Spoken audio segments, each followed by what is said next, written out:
Cryptocurrencies are famous for exposing investors to wild price changes. Bitcoin, for example, appreciated more than 70% during the first quarter of 2021, but in May of that year dropped by 30% in the course of the day before recovering some of its value, and we all know how it is going today.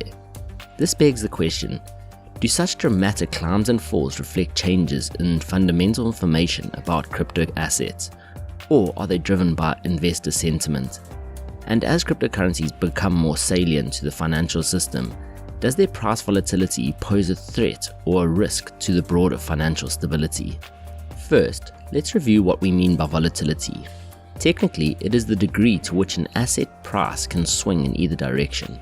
Generally, by volatility, we mean realized volatility, which is derived from historical prices. The volatility of an asset is an important part of its narrative, especially in crypto markets, which are associated with volatility in the minds of many investors. Surveys taken around the world have singled out volatility as one of the main barriers to investment. This is because many investors conflate volatility with risk. This is a fundamental investment error that says more about our physiological makeup than it does about our portfolio management insight. Our aversion to risk when it comes to finances is understandable. Risk implies a redeemable loss, which can mean total ruin for some. Yet, the degree of our aversion is generally not compensated by the actual possible loss, especially in mature markets where downsides can be managed. In other words, our fear of risk may be prudent, but is usually not rational. Yet, volatility is not the same as risk. Volatility is a metric, a number, a measurement. Risk is an ambiguous concept. The fact that the CBOE Volatility Index, or VIX, which measures the S&P 500 implied volatility, is also known as the Fear Index, gives an idea of what a bad rap volatility has. If we equate volatility with risk, then we're implying that we can measure risk, which we can't. Risk is based on the unknown. Bad things can happen from any direction at any time, at any speed, in an infinite array of forms and configurations. Volatility, on the other hand, is knowable. Implying that risk is knowable could lead us to underappreciate the potential damage. Crypto is different. Bitcoin is the benchmark crypto asset, the oldest and the most liquid, and easily the one with the most developed derivatives market. Traditionally, the introduction of derivatives mitigates an asset's volatility, as it adds liquidity and hedging options. Not surprisingly, for this reason, Bitcoin's volatility is amongst the lowest of the crypto assets. The focus on price volatility isn't as strong as an argument as critics might think. Rather, it reveals a misunderstanding of what different crypto assets represent. Crypto is a young industry. Most projects are barely 5 years old. Eventually, different coins are meant to serve different functions. But today, they are all more or less act as startup equity with the distinctive properties of having liquidity and price discovery from the start. This unique attribute, enabled by the novelty of the underlying infrastructure, leads to a more benign explanation of the volatility. Startup equity is a core concept in business. Everything from a venture capital investment in a software company to an ownership stake in your friend's new restaurant falls into that category. But traditionally, startup equity has no liquidity. You don't invest in a restaurant or a barbershop with the hope of flipping your shares a month later. No, liquidity means no price discovery either. Your investment is hard to value. Crypto is different because a token can start trading right away.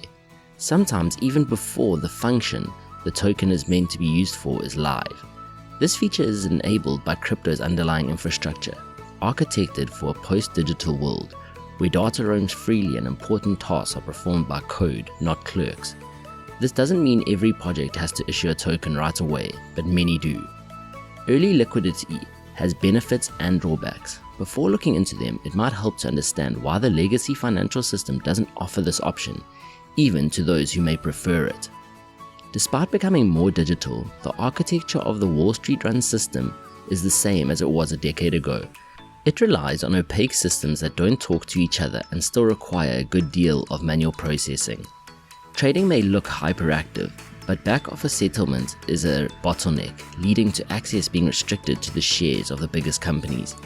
Regulations also play a role in the gatekeeping, but infrastructure is the primary bottleneck. The startup boom of the past decade has led to the creation of bespoke markets for smaller companies, but they too are limited in scope. Most companies can't issue liquid shares even if they wanted to.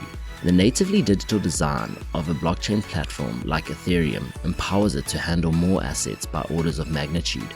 Hundreds of thousands and soon to be millions of tokens that can be traded around the clock. Code automates how tokens are issued, traded, and transferred from one owner to the next. All assets are programmable, improving how different assets interact, reducing errors. Fractional ownership is easily accommodated, and universal access to the infrastructure is granted to entrepreneurs and investors alike.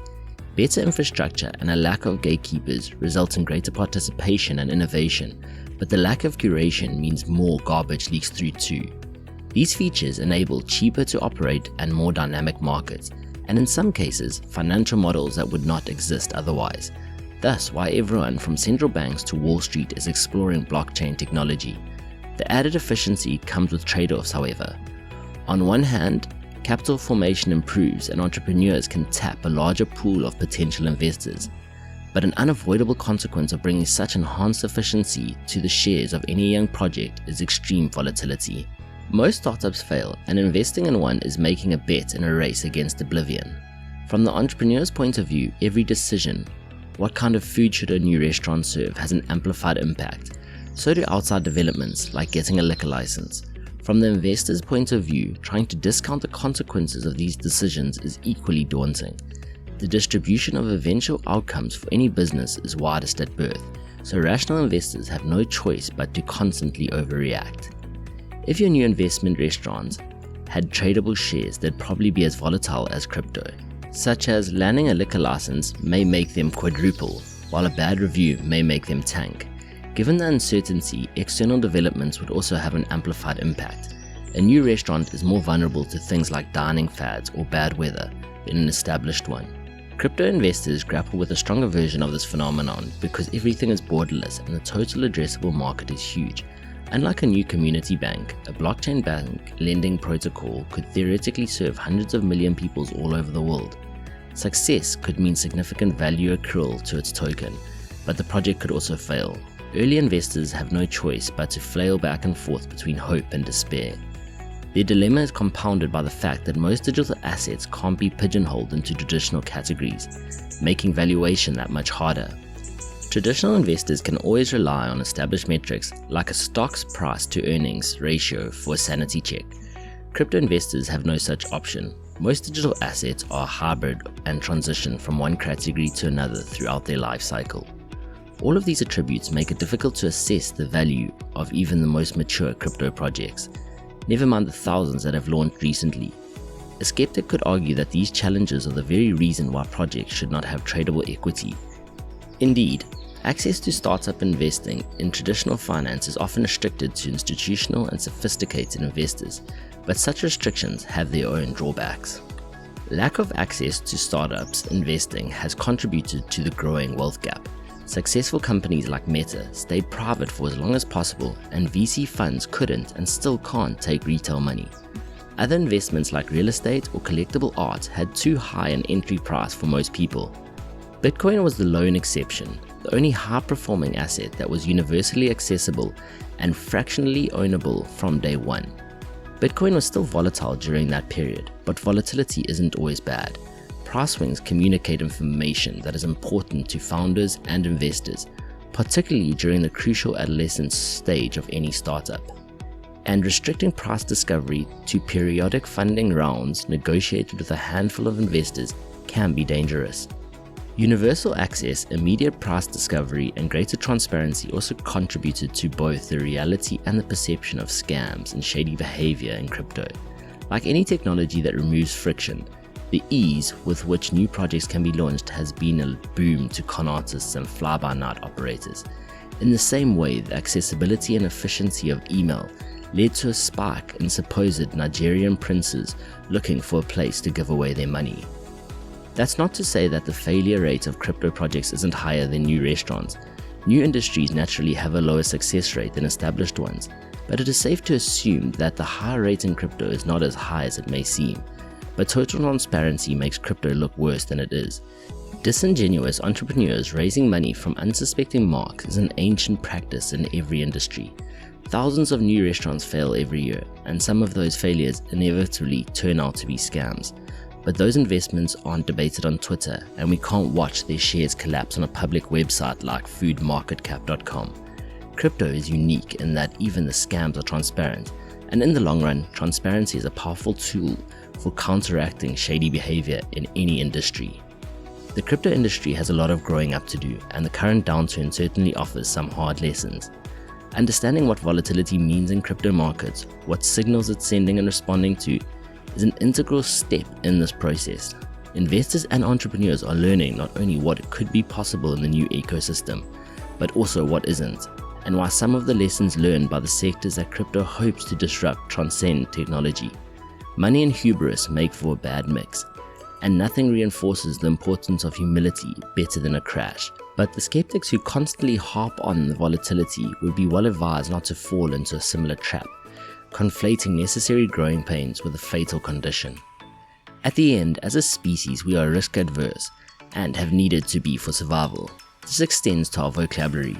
Higher risk also means the possibility of higher rewards, but you don't hear anyone claim to be reward averse. Risk will forever be associated with something bad, especially when it comes to investments. So, in the end, it is up to you, the investor, to decide whether crypto volatility is bad for the financial system or not, as many people make their wealth in the depths of volatility. And as you can see, volatility has been around traditionally for many years and isn't going anywhere anytime soon, meaning the financial market will adapt as it has in the past. What are your thoughts on crypto volatility? Let us know in the comments below. If you enjoyed the video, please be sure to hit that like and subscribe button.